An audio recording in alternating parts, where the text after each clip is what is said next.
नमस्कार मित्रांनो, मी हेमंत देसाई। आज आपल्याला बोलायचं आहे ते फॉक्सकॉन बद्दल। गेले 3 दिवस फॉक्सकॉन प्रकल्पाची चर्चा सुरू आहे।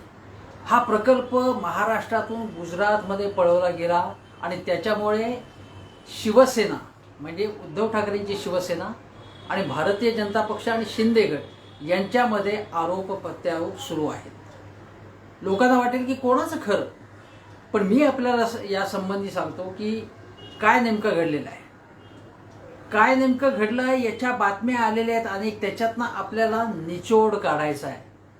आणि अनेकांनी मला फोन केले, मेसेजेस पाठवले की तुम्ही तुमची भूमिका मांडा, म्हणूनच मी आज आपल्या समोर आलेलो आहे। इतकं खोटं नाटं एकतर्फी एकांगी मीडियामधनं आणि विशेषतः सत्ताधारी पक्षामार्फत पसरवलं जात आहे की भारतामध्ये विकास करणारे कोण आहेत ते फक्त मोदी, महाराष्ट्रातले विकास पुरुष कोण फक्त देवेंद्र फडणवीस आणि एकनाथ शिंदे, असं लोकांच्या मनावरती रोज बिंबवलं जात आहे।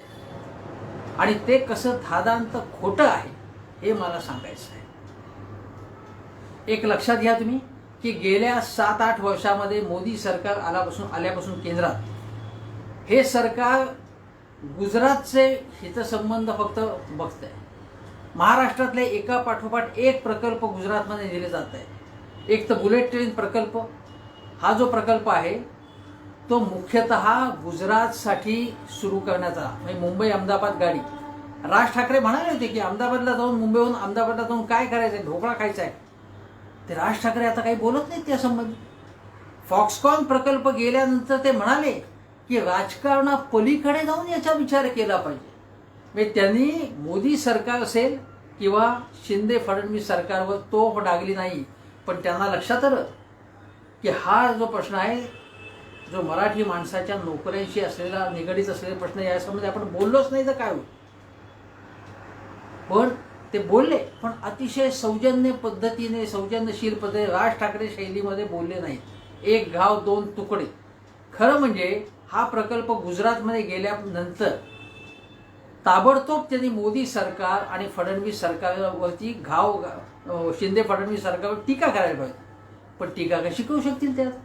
मनसेची भूमिकाच आता थोडीशी बदललेली आणि शिंदे आणि मनसे यांची युती होण्याची शक्यता निर्माण झाली, अशा बातम्या आलेल्या आहेत। पण केवळ राज ठाकरेंशी संबंधित हा प्रश्न नाही आहे। हा प्रश्न महाराष्ट्राच्या विकासाशी, रोजगाराशी निगडीत असलेला प्रश्न आहे। गेल्या 8 वर्षामध्ये बुलेट ट्रेन पासून मी अनेक प्रकल्प सांगितले। IFSC हा प्रकल्प, जो वित्तीय केंद्राचा जो प्रकल्प होता, तो महाराष्ट्रातून गुजरातमध्ये पळवण्यात आला। अतिशय महत्वाकांक्षी असा हा प्रकल्प पळवण्यात आला। मरीन अकॅडमी जी होणार होती इथे, ती गुजरातमध्ये गेली। नॅशनल सिक्युरिटीचं एक केंद्र होतं, ते केंद्र तिकडे गेलं। पेटंट जो ऑफिस, ट्रेडमार्क आणि पेटंटचं ऑफिस तिकडे हलवण्यात आलं। रिझर्व्ह बँकेचे 3 विभाग महाराष्ट्रातून गुजरातला पळवण्यात आले। एका पाठोपाठ एक प्रकल्प हा इथून जात आहे। इस्रोचं एक ऑफिस मिळतं, हे महाराष्ट्राशी संबंधित निगडीत। इस्रोचं एक जे ऑफिसमधले काही विभाग जे कर्नाटकमध्ये होणार होते, ते कर्नाटकमधून गुजरातमध्ये नेण्यात आले। मग हे केंद्र सरकार आहे ते फक्त गुजरातचा हे विचार करणार आहे का महाराष्ट्राचाही करणार आहे? आणि मग फॉक्सकॉन हा प्रकल्प गेल्यानंतर इकडनं आदित्य ठाकरे, जे माजी पर्यावरण मंत्री आहेत, राज्य शिष्टाचार खात्याचे मंत्री आहेत आणि पर्यावरण मंत्री म्हणून आदित्य ठाकरे यांनी उत्तम काम केलेलं होतं। पर्यटन विकासाचं उत्तम काम त्यांनी केलं। उद्योग मंत्री म्हणून सुभाष देसाई यांनी, जे उद्योग मंत्री देवेंद्र फडणवीस सरकारमध्ये सुद्धा होते, म्हणजे 2014 ते 19 आणि 19 नंतर महाविकास आघाडी सरकारचे उद्योग मंत्री, त्या काळातही सुभाष देसाई यांनी, म्हणजे ठाकरे सरकार आल्यानंतर सुभाष देसाई यांनी अतिशय उत्तम काम केलं। मी त्याची आकडेवारी देऊन तुम्हाला बोर करत नाही, पण मी यापूर्वी माझ्या अनेक पोस्टमध्ये सांगितलेलं आहे की उद्धव ठाकरे, सुभाष देसाई, आदित्य ठाकरे आणि त्यांचे मंत्री, काँग्रेसचे, राष्ट्रवादीचे, त्यांनी अनेक चांगली कामं केली। पण फक्त महावसुली सरकार, महावसुली, महाबकास असं म्हणायचं, आणि त्यांची चांगली कामं ही लोकांच्या लक्षात आणून द्यायची नाही. हे पद्धतशीर पद्धतीने केलं जात आहे. त्याला मीडिया बळी पडतोय, सर्वसामान्य माणूस बळी पडतोय. म्हणून हे सांगणं आवश्यक आहे. मी पुन्हा 3 मुद्दे सांगितले की देशाच्या GDP पेक्षा महाराष्ट्रातला GDP विकास दर GDP हा जास्त केव्हा होता? हा महाविकास आघाडी सरकारच्या काळामध्ये होता. देशाचे सरासरी GDP जेव्हा 8.9% होता तेव्हा महाराष्ट्रातला तो 12.1% होता. महाराष्ट्राच्या अर्थमंत्री अजितदादा पवार यांनी जो अर्थसंकल्प मांडले त्याचं कौतुक कॅगनी सुद्धा केलं. करोना काळातल्या ठाकरे सरकारच्या कामगिरीचं कौतुक जगात झालं. अगदी मोदींनी सुद्धा ते केलेलं होतं. एकदा न्यायालयाने ते कौतुक केलं, पण ते सांगायचं नाही. आणि यांनी महाराष्ट्र मातीत घातला असं वारंवार सांगण्यात येते. आणि हे धादांत असत्य आहे. हे म्हणून तुमच्या पुढे मी मुद्दाम सांगतो. रोजगार वाढ झाली. स्टार्टअपमध्ये आपण नंबर 1 होतो. एक्सपोर्टमध्ये ठाकरे सरकार एक्सपोर्ट्समध्ये सुद्धा नंबर 1 होतं. अनेक गोष्टी सांगता येतील ज्या चांगल्या. वाईट गोष्टी त्यांनी त्यांच्या काळात घडल्या नाही का? घडल्या. आणि त्याचं मी कधीच समर्थन करणार नाही. मी तुम्हाला परत सांगतो, संजय राठोड प्रकरण असेल, धनंजय मुंडे प्रकरण असेल किंवा अन्य प्रकरणं जी काही झाली, अनिल देशमुख, नवाब मलिक, त्याचं मी कुठेही समर्थन करत नाही. पण अशा गोष्टी, अशी प्रकरणं अनेक ठिकाणी होतात. आता केंद्रामध्ये शेतकरी आंदोलन जेव्हा झालं तेव्हा केंद्रीय मंत्र्याच्या मुलांनी शेतकऱ्यांना चिरडलं आपल्या जीप खाली. असं जर हे घडलं तर संपूर्ण मोदी सरकार संपूर्ण देश मातीत घातला, शेतकरी मातीत घातले असा एकतर्फी बोलणं योग्य ठरेल का? नाही. मग त्याच पद्धतीने या घटनांमुळे नवाब मलिक, अनिल देशमुख, संजय राठोड या प्रकरणामुळे संपूर्ण महाविकास आघाडी सरकारने काहीच केलं नाही असं म्हणणं हे खोटं असेल, एकांगी असेल. आणि एकांगी आणि असत्य आपण बोलता कामा नये. फॉक्सकॉनच्या प्रकल्पात काय झालेलं होतं? त्यात गोंधळ केला जातो. एकदा जो फॉक्सकॉनचा पहिला प्रकल्प होता, जो ॲपलशी निगडीत होता, त्या ॲपल अँड फॉक्सकॉनमध्ये काहीतरी झालं. आणि तो प्रकल्प जेव्हा सुभाष देसाई, देवेंद्र फडणवीस यांच्या सरकारमध्ये उद्योगमंत्री होते तेव्हा तो प्रकल्प येणार होता. पण फॉक्सकॉन आणि ॲपल त्यामध्ये काही मतभेद झाले, ते त्याच्यापुढे काहीच झालं नाही. आता त्यावेळी देखील सुभाष देसाई यांनी सगळ्या सवलती त्यांना देऊ केल्या होत्या. त्या प्रकल्पाला सगळं पॅकेज दिलेलं होतं. पण त्यानंतर अंतर्गत फॉक्सकॉन आणि ॲपलमध्ये मतभेद झाल्यानंतर त्यांनीच रिस्पॉन्स द्यायला बंद केलं. म्हणजे त्यामध्ये त्या काळच्या फडणवीस सरकारची किंवा सुभाष देसाई यांची काहीही चूक नव्हती. हे मी मुद्दामून सांगतो. फडणवीसांवर सुद्धा मी अन्याय करणार नाही. ही झाली एक गोष्ट. आता आपण बघा की हा जो फॉक्सकॉनचा प्रकल्प आहे तो फॉक्सकॉन आणि वेदांतचा प्रकल्प आहे. या प्रकल्पाच्या अंतर्गत चिपची सेमीकंडक्टर जे म्हणतो आपण, ज्याची जगात सगळ्यात मोठा देश यामध्ये तैवान आहे. नंबर 1 देश सेमीकंडक्टर्समध्ये तो आहे. आणि सेमीकंडक्टर्स हे अनेक मिसाईल्सपासून ऑटोमोबाईल अनेक ठिकठिकाणी लागतात ते. आणि त्याची आज जगाला आवश्यकता आहे. हा प्रकल्प म्हणून सगळ्यात मोठा प्रकल्प म्हणजे 2.25 लाख कोटी रुपयाचा जो गुंतवणुकीचा प्रकल्प, साधारणतः 2.25 लाख कोटी रुपयांचा प्रकल्प जो तळेगावला होणार होता. आणि त्यासाठी महाविकास आघाडी सरकार म्हणजेच ठाकरे सरकारने अथक प्रयत्न केलेले होते. त्यासाठी ऑनलाईन मीटिंग्समध्ये वेदांत आणि तो फॉक्सकॉन वेदांतचा हा प्रकल्प, हा सेमीकंडक्टरचा प्रकल्प होता. आणि त्या प्रकल्पासाठी म्हणून वेदांत समूहाशी, फॉक्सकॉनशी सविस्तर चर्चा करण्यात आली. त्या फॉक्सकॉनचे सुद्धा जे 2 अधिकारी सुद्धा इथे आलेले होते, त्यांच्याशी चर्चा झाली होती. सुभाष देसाई असतील, आदित्य ठाकरे असतील, म्हणजे डावोसमध्येही चर्चा झाली होती. आणि तिथे थेट जे वेदांत समूहाचे मुख्य आहेत अनिल अगरवाल, त्यांच्याशी चर्चा झाली. ते म्हणाले मी संपूर्ण समाधानी आहे महाराष्ट्र सरकारच्या पॅकेजबाबत, मी अनुकूल आहे. पण सुभाष देसाईंनी हे सांगितलं की मला केंद्र सरकारची मात्र बोलायला लागेल, मी केंद्र सरकारची फायनल सँक्शन त्यांचं लागेल. या फॉक्सकॉनच्या सेमीकंडक्टरच्या या प्रकल्पामध्ये महाराष्ट्र, कर्नाटक आणि मला वाटतं तेलंगण ही 3च राज्य याच्यामध्ये, किंवा दुसरं कुठलं राज्य असं गुजरात नव्हतं त्याच्यामध्ये, यांच्यामध्ये स्पर्धा होती. त्यामध्ये गुजरात कुठेही नव्हतं. मग अचानक गुजरात कसं काय आलं त्याच्यामध्ये, आणि गुजरातमध्ये हा प्रकल्प का गेला?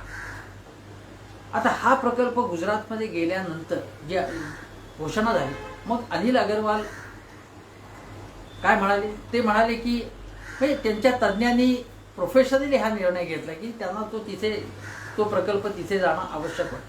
म्हणजे गुजरात ही त्यांच्यासाठी अतिशय अनुकूल भूमी आहे. वास्तविक गुजरातपेक्षा 12,000 कोटी रुपयांचं आपलं पॅकेज जास्त होतं. तरी गुजरातची निवड का केली? महाराष्ट्राच्या या तळेगावबाबत संपूर्ण समाधान व्यक्त करण्यात आलं होतं. सुभाष देसाईंनी तर सांगितलं की महाराष्ट्रात सगळ्यात जास्त म्हणजे 1,000च्या इतकी कॉलेजेस आहेत, इंजिनिअरिंग कॉलेज. नंतर ITI ज्याला म्हणतो की तंत्रनिकेतन जी सरकारची असतात ती भरपूर आहेत.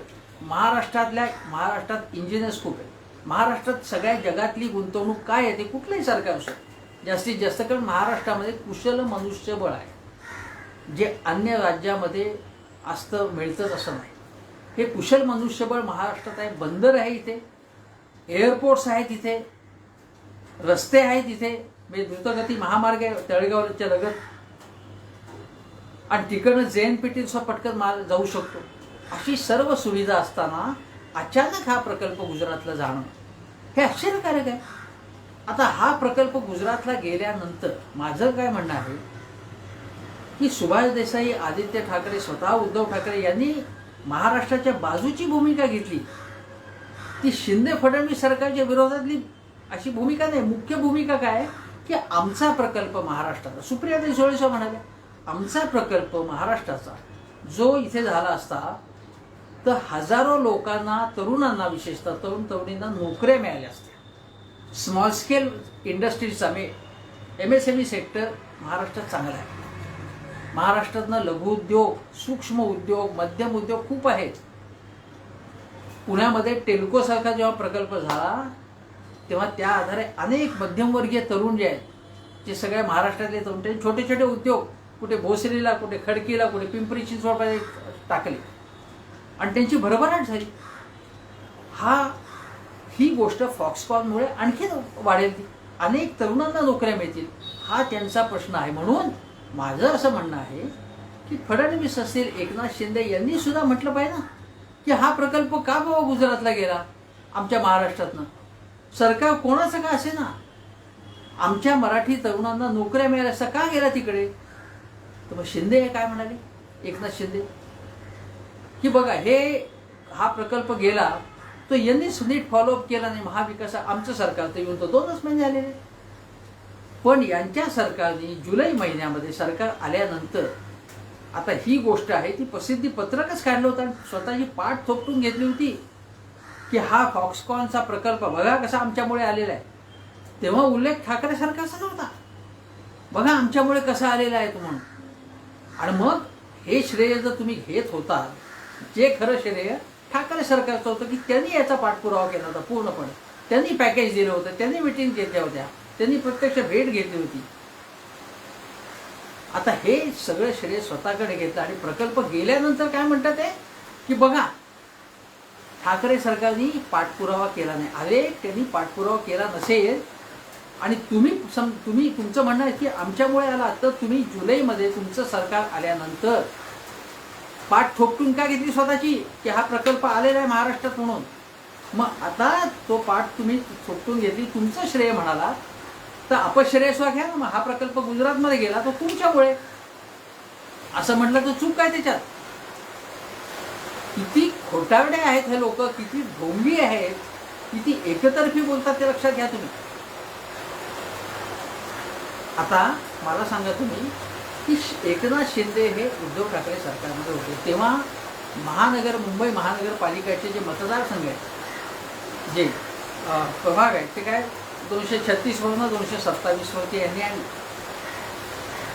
मग न्यायालयाने यांची खरडपट्टी काढली आणि तेव्हा हे करताना काय म्हणाले की हे योग्य आहे, हे मतदारसंघ कमी करणं हे योग्य आहे. हे खरं तर त्यांनी राजकीय स्वतःच्या फायद्यासाठी शिंदे फडणवीस सरकारने केलेली चालू आहे, हे कमी करणं आहे. आता कमी केल्यानंतर कोर्टाने शेवटी खरडपट्टी काढली. आता मला सांगा की तेव्हा तुम्ही नगरविकास मंत्री होता, तेव्हा तुम्हीच ते पाऊल उचललं होतं ना, ठाकरे सरकारच्या वतीने तुम्हीच पाऊल उचललं होतं ही संख्या वाढवण्याची 227 वर 236 वर नेण्याची. तेव्हा तुम्ही त्याचं विधानसभेमध्ये समर्थन केलं होतं आणि मग तुम्हीच म्हणता की आता 236 वर 227 त्याचंही तुम्ही समर्थन करता मुख्यमंत्री म्हणून. कमाल आहे, कमाल आहे, अक्षरशः कमाल आहे. आणि लोकांनी तुमचा जय जयकार करावा असं मला वाटतं याच्याबद्दल. त्याच पद्धतीने फॉक्सकॉन बाबत उद्धव ठाकरे सरकारने काहीच केलं नाही असं तुम्ही होता ना त्याच्यामध्ये. उदय सामंत म्हणतात की काही त्यांचं दुर्लक्ष झालं, ठाकरे सरकार तुम्ही होतात ना त्याच्यामध्ये. मग तुम्ही म्हणाल की आमच्याकडे ते खातं नव्हतं, विभाग नव्हता, पण कॅबिनेटमध्ये तुम्हाला माहिती कळते ना, तुम्ही सांगायचं की फॉक्सकॉनच्या बाबत तुम्ही समजा हेळसांड करताय, तुम्ही काहीच करत नाही, धावपळ करा. तेव्हा तुम्ही काही त्याच्याबद्दल स्टेटमेंट काढलेलं नव्हतं, कॅबिनेटमध्ये काही मतभेद व्यक्त केला नव्हता, स्वतःचं वेगळं मत नोंदवलं नव्हतं, बाहेर नोंदवलं नव्हतं मीडिया पुढे. आणि आता म्हणताय तुम्ही कमालीची लबाडी आहे, लबाडी. आणि आता उदय सामंत जे उद्धव ठाकरे यांच्या बाजूने होते आणि शेवटच्या टप्प्यामध्ये ते पळाले तिकडे, ते उदय सामंत आता म्हणताय की ठाकरे सरकारच्या काळात किती प्रकल्प असे गेले गुजरातमध्ये किंवा अन्य राज्यात, त्याची यादी आम्ही देतो आता. कमाल आहे, कमाल. तेव्हा का नाही बोललात तुम्ही? तेव्हा का नाही बोललात? म्हणजे माझं म्हणणं काय आहे की तेव्हा जर तुम्ही मौन धारण करून आता बोलणार असाल तर तुम्ही एकनाथ शिंदे आणि मोदी सरकार म्हणजे भाजप यांच्या नुसत्या थाळ्या बडवताय. त्या उद्धव ठाकरे सरकारमध्ये मंत्री असताना सगळे फायदे घ्यायचे. तेव्हा काय केलं होतं तुम्हाला आठवत असेल, उच्च आणि तंत्र शिक्षण मंत्री होते तेव्हा कुलगुरूंशी किती वेळा पंगा झाला होता उदय सामंतांचा. आता काही बोलत नाही त्याच्याबद्दल, कुलगुरूंबद्दल म्हणजे राज्यपालांबद्दल. हे उदय सामंत ते काय म्हणतायत बघा, फडणवीस आणि मॉस्कोमध्ये होते, त्यानंतर त्यांनी मग एक ट्विट केलं की म्हणजे शिवसेना, थोडक्यामध्ये शिवसेना, महाविकास आघाडी हे सगळे अकार्यक्षम लोक आहेत. कार्यक्षम कोणते? हे फडणवीस, विकास पुरुष, सगळं त्यांनाच कळतंय. आता बघा ते काय म्हणाले की हे अकार्यक्षम आहे समजा, आणि अकार्यक्षमता तुम्ही लपवू नका. आणि तुमच्या काळात नानाचं काय झालं? आता नानाचं काय झालं, तर मी असं म्हणेन नानाबाबत कुठलाही शिवसेनेने काय भूमिका घेतली होती तेव्हा उद्धव ठाकरेंनी आणि शिवसेने, की स्थानिक जनतेच्या भावना लक्षात घेऊन आम्ही काय करतो. माझं काय म्हणणं आहे की ही सुद्धा राजकीय भूमिका होती. हे सुद्धा निसंदिग्धपणे सांगायला पाहिजे होतं की ठाकरे सरकारचं काय मत आहे की हा प्रकल्प जनहिताचा आहे की नाही, हिची भूमिका सरकारने सुद्धा नेत्यांनी घ्यायला पाहिजे. लोकांना काय वाटतं त्यानुसार फक्त घ्यायला लागलं तर कुठलाही निर्णयच होऊ शकणार नाही. आणि लोकहित काय आहे असं त्रयस्थ पद्धतीने सुद्धा शेवटी काय लोकभावना कशी असते, लोकांची भावना सुद्धा कशी तयार होते हे आपल्याला माहिती. त्यामुळे शिवसेनेने किंवा ठाकरे सरकारने सुद्धा स्वतः भूमिका घ्यायला पाहिजे की आमची भूमिका अशी, आम्हाला वाटतं की प्रकल्प व्हावा तो जनहिताचा आहे किंवा जनहिताचा नाही आहे, पर्यावरणाच्या दृष्टीने योग्य नाही, काय ती स्वतः भूमिका आधी घ्यायची. लोक काय म्हणतात त्यानुसार करायचं ठरवलं तर मग पंचायत होतं, मग कुठला निर्णयच होतो. तो निर्णय ठाकरे सरकारच्या काळात सुद्धा नानाबाबत झाला नाही. पण मग याच्यामध्ये ठाकरे सरकारला जसा दोष जातो त्याचप्रमाणे तो दोष कोणाला जातो, कोणाकडे जातो, तो देवेंद्र फडणवीस यांच्याकडे सुद्धा. तुम्हाला आठवत असेल की 2019च्या वेळी शेवटी शिवसेना आणि भाजपने एकत्र निवडणुका लढवल्या तेव्हा शिवसेनेची मागणी नाणाला विरोधाची भूमिका होती. नाणा विरोधाची भूमिका शिवसेनेची होती, ते मानलं फडणवीसांनी, कारण त्यांना युती हवी होती. मग नाणा झाला नाही प्रकल्प, इतका मोठ्या गुंतवणुकीचा प्रकल्प झाला नाही, याला केवळ ठाकरे जबाबदार नाही, तुम्ही स्वतः जबाबदार आहे. कारण तुमची युती होती आणि तुम्ही युती होण्यासाठी म्हणून त्यांचंही मानलं तुम्ही, तेव्हा त्यांचं समर्थन केलं होतं तुम्ही एक प्रकारे. आणि आता तुम्ही म्हणता आहात जेव्हा तुमची युती तुटली त्यानंतर काय ठाकरे सरकारने केलं हेही सांगा ना तुम्ही, की त्यांनी सांगितलं की आपण साईट बदलू आणि तिकडच्या लोकांचं मत काय आहे ते बघू आणि आमची अनुकूलता आहे या प्रकल्पाला, फक्त त्या ठिकाणी लोकांचा विरोध असता कामा नये अशी भूमिका शिवसेनेने प्रकल्पाच्या बाजूची भूमिका घेतली, किंचित बदलून प्रकल्पाच्या बाजूची घेतली भूमिका. हे नाही सांगत, फक्त एकच गोष्ट सांगायची. आता हा जो काही भाजपचा हा मतलबीपणा आहे ते तुम्हाला सांगितलं. आता तिसरी गोष्ट जी तुम्हाला कोणीच सांगणार नाही की हे अनिल अगरवाल वेदांतचे ते मोठा उद्योगपती.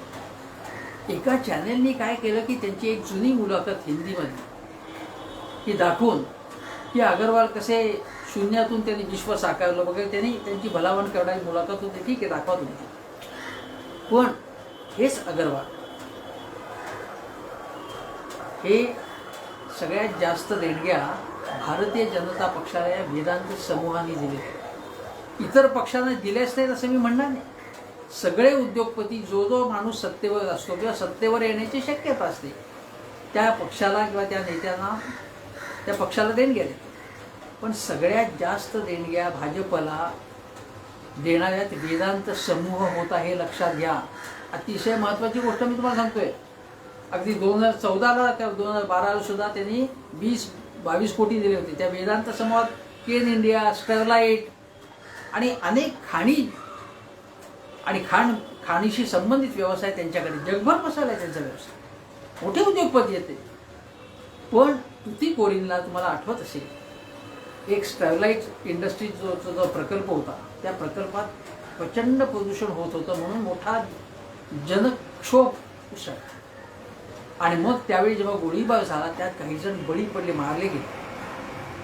पण त्या गोळीबारास तामिळनाडू सरकार जबाबदार तिथे होतं. पण या अगरवाल यांच्या मागे केंद्राची मोदी सरकार केंद्राची एक ताकद सुद्धा होती त्यांच्या मागे. केंद्राचा आशीर्वाद होता, त्यांना प्रोत्साहन होतं. सगळं उद्योगपतीला व्यावसायिक पद्धतीने उद्योगपतीला प्रोत्साहन देणं वेगळं.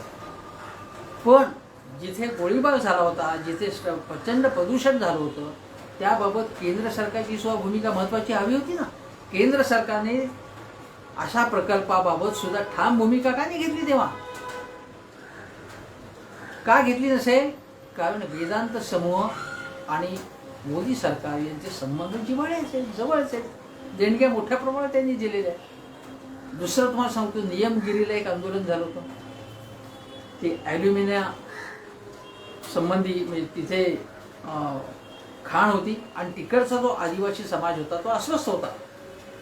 त्यांच्या जमिनी ताब्यात घेतल्या, प्रदूषणाचा पर्यावरणाचा प्रश्न होता, त्यांच्या जमिनीचा प्रश्न होता, त्यांच्या पुनर्वसनाचा प्रश्न होता. मोठा आंदोलन झालं होतं. राहुल गांधी सुद्धा गेले होते तिथे. तो जो प्रकल्प होता तो वेदांत समूहाचाच होता, हे लक्षात घ्या तुम्ही. आणि त्यावेळी भाजपची भूमिका काय होती बघा. राहुल गांधींनी त्यांना तिथे विरोध केलेला होता.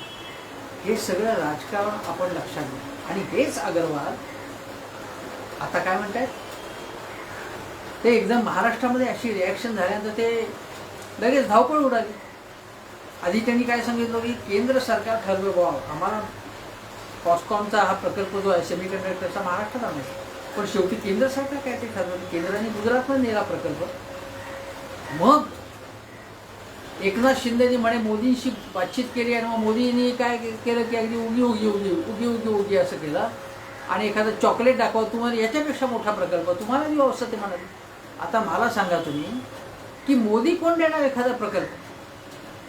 म्हणजे असं माझं असं म्हणणं आहे की एखादा प्रकल्प जो आहे तो प्रकल्प त्या उद्योगपतीने ठरवायचं की लोकेशन कुठे. पूर्वी काय असायचं की सरकार ठरवायची की अमुक राज्यात प्रकल्प आलाय की तमुक राज्यात प्रकल्प न्यायचा, कारण लायसन्स परमिट राज होता. आता ते नाही आहे. आता उद्योगपती आपल्याला जे लोकेशन योग्य वाटतं तिथे ठरवतो. पण मग तुम्ही म्हणाल गुजरातमधलं लोकेशन त्यांना योग्य वाटलं, तसं नाही झालं. हे कसं घडलंय की शेवटपर्यंत त्यांचं पूर्ण समाधान झालं होतं असं ते म्हणाले होते. सुभाष देसाईंपाशी, आदित्य ठाकरेंपाशी, ठाकरे सरकारशी चर्चा झाली होती तेव्हा पूर्ण समाधान झालं होतं त्यांचं.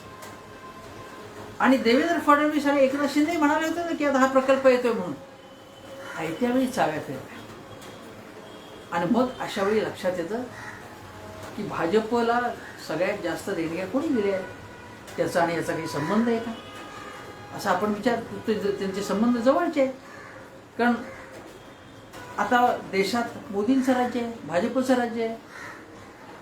आणि येत्या काही काळ त्यांचंच राज्य असण्याची शक्यता. अनेक राज्यात त्यांची सत्ता आहे. त्यामुळे यांच्याशी संबंध अगरवाल यांचे चांगले आहेत.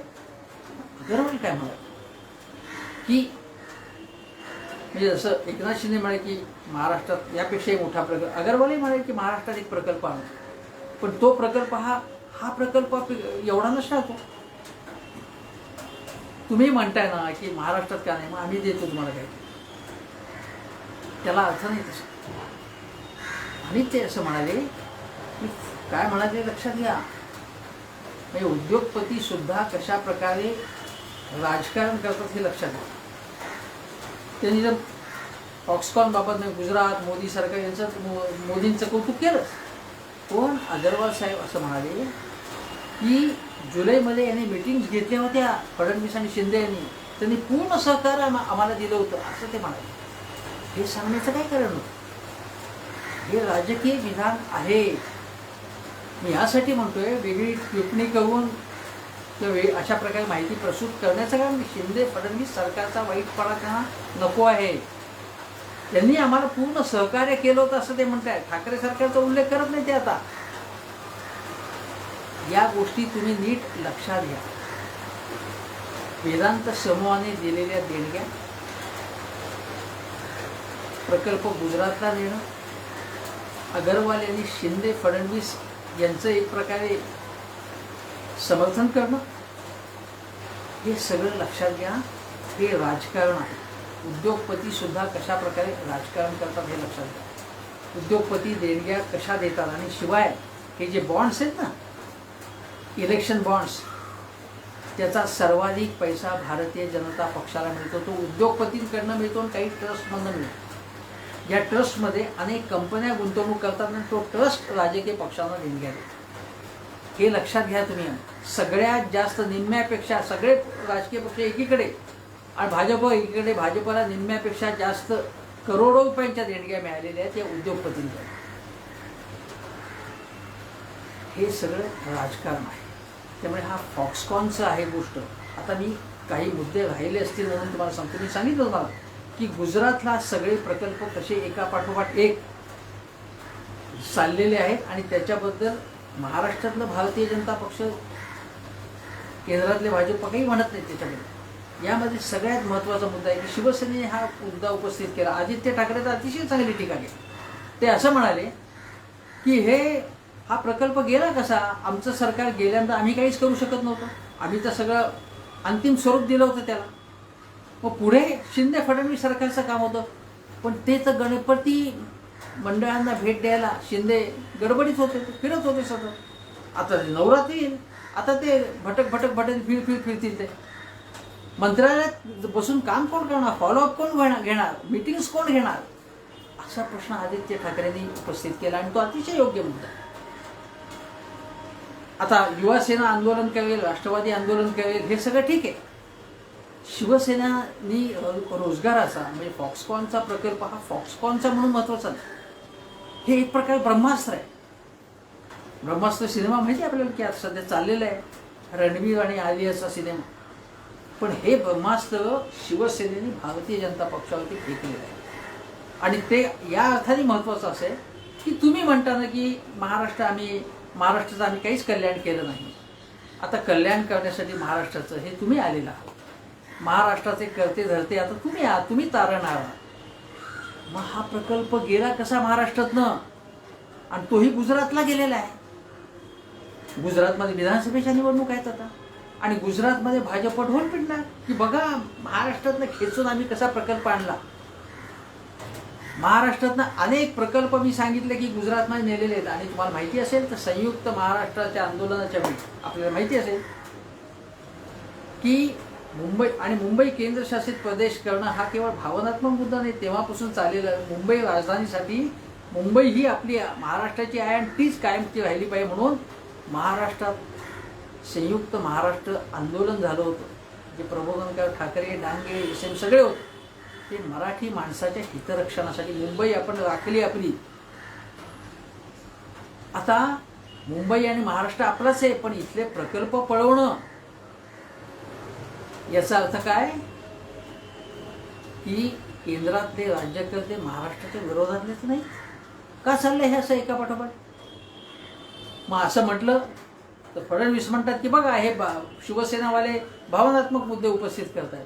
पण हे काय, मी सांगितलं मला इतके IFSC पासून अनेक प्रकल्प मी सांगितले की महाराष्ट्रातनं गुजरातमध्ये गेले, ते कसे काय गेले, काय गेले याचा आपण विचार करणार की नाही. आणि शिवसेनेची स्थापना जी झाली आहे ती तुम्हाला माहिती असेल, मार्मिकमध्ये वाचा आणि थंड बसा असं सदरच होतं की सगळीकडे ज्या नोकऱ्या होत्या मुंबईमधल्या ठिकठिकाणच्या त्या सगळ्या परप्रांतीयांना, मराठी महाराष्ट्राच्या लोकांना नाही, महाराष्ट्रापेक्षा अन्य लोकांना मिळत होत्या नोकऱ्या म्हणून. त्यावरून मार्मिकमध्ये माहिती प्रसिद्ध होते. त्याच्यामुळे मराठी तरुण हे वाचून अस्वस्थ होते. त्यांना आवाज कोणीतरी द्यायला पाहिजे होता. म्हणून बाळासाहेब ठाकरे यांनी शिवसेनेची स्थापना का केली तर मराठी तरुण तरुणींच्या रोजगारासाठी, नोकरीसाठी, त्यांच्या उद्योगासाठी केली. बाळासाहेब ठाकरे ही पुढेही म्हणायचे की मराठी तरुणांनो आता केवळ नोकऱ्या करू नका, नोकऱ्या द्या लोकांना, असंही ते म्हणायचे. आणि शिवसेनेने लोकाधिकार समितीच्या माध्यमातून हजारो मराठी तरुण तरुणांना नोकऱ्या मिळवून दिल्या. बेरोजगारांचे मोर्चे काढले. राज ठाकरे शिवसेनेत असताना त्यांनी मोर्चा काढला होता. शिवउद्योग सेना ही कशासाठी काढली होती? मराठी तरुणांना व्यवसाय उद्योगासाठी म्हणून काढली.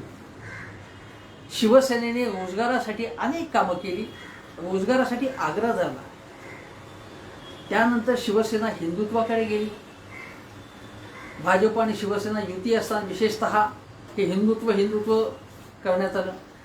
माझ्या मते आता शिवसेना हिंदुत्वाकडून पुन्हा मराठी तरुण म्हणजे काय, केवळ मराठी तरुण म्हणजे महाराष्ट्रात जे 15 वर्ष राहतात ते महाराष्ट्रीयन, मराठी आपण म्हणतो त्यांना, महाराष्ट्रीयन म्हणतो त्यांना, त्या सगळ्या महाराष्ट्रात राहणाऱ्या सगळ्यांच्या नोकऱ्यांसाठी, उद्योगांसाठी शिवसेना धडपडत असेल, आवाज उठवत असेल, अन्य पक्षही आवाज उठवत असतील, राष्ट्रवादी असेल, काँग्रेस, चांगली गोष्ट आहे.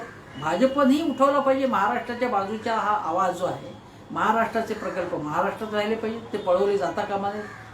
महाराष्ट्रात जास्तीत जास्त गुंतवणूक आली पाहिजे, सरकार कोणाचंही असो. आणि फॉक्सकॉन सारखा प्रकल्प महाराष्ट्रातून जाणं हे आमचं अपयश आहे, ही आमची नामुष्की आहे. आणि मग त्याबद्दल जर आदित्य ठाकरे, सुभाष देसाई, उद्धव ठाकरे ही मंडळी आवाज उठवत असतील तर ती भाजपने आपल्या विरोधातली का समजावी? ती मराठी माणसासाठी ते आवाज उठवत आहेत, त्यासाठी आवाज बुलंद करतायत.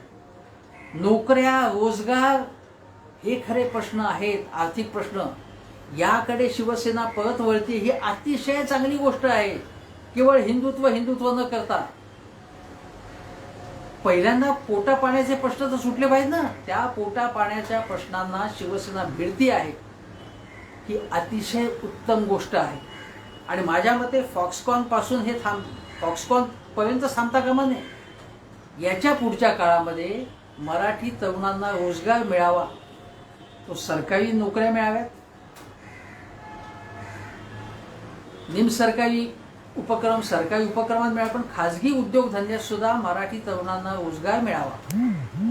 त्यांना तुम्ही नोकऱ्या द्या प्राधान्यानं. आणि 80% स्थानिक रोजगाराची जर अट असेल तर ती पूर्त होती की नाही हे बघणं.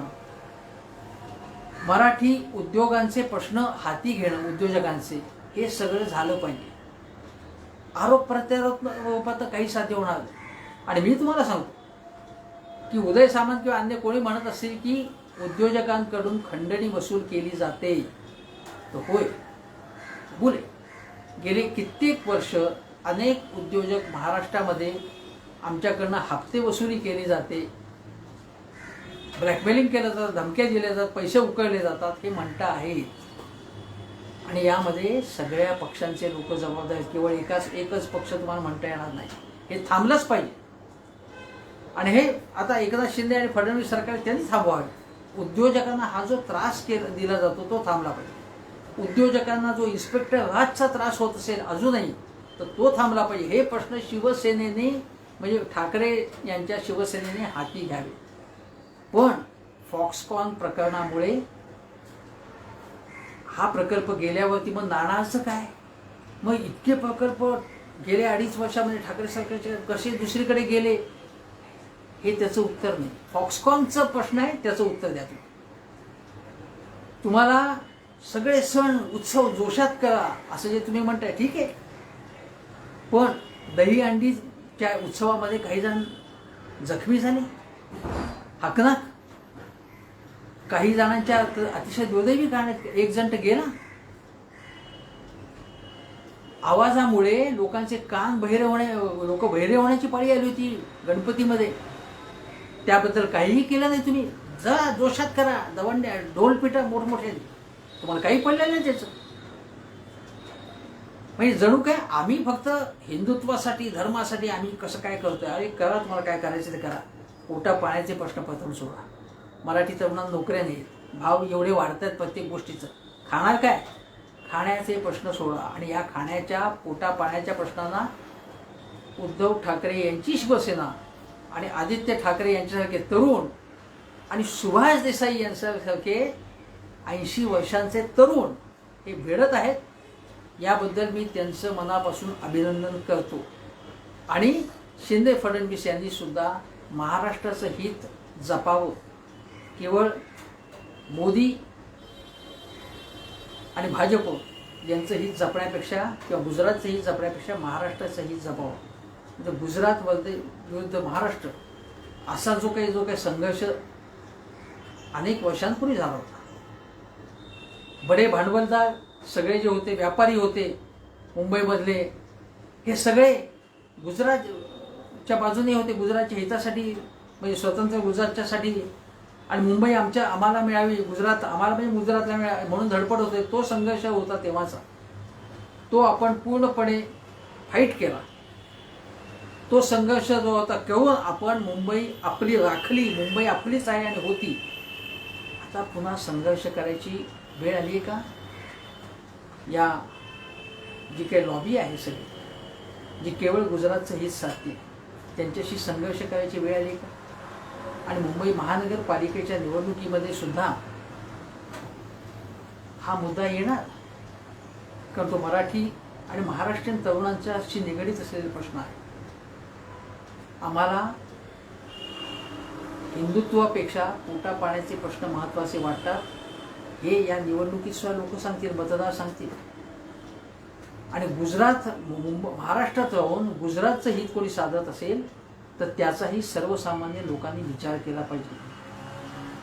हे जे ब्रह्मास्त्र आहे फॉक्सकॉन प्रकल्प जाणं, हा प्रश्न हेच ब्रह्मास्त्र म्हणून आदित्य ठाकरे, उद्धव ठाकरे, सुभाष देसाई प्रभृतींनी डागलेलं आहे.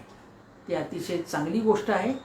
आणि त्यापासून भारतीय जनता पक्ष हा जो काही विरोध आहे तो लक्षात घेऊन काय तो धडा घेईल आणि यापुढे तरी आपल्याकडनं प्रकल्प जाऊ देणार नाही याची काळजी घेईल अशी अपेक्षा करतो आणि इथेच थांबतो. नमस्कार.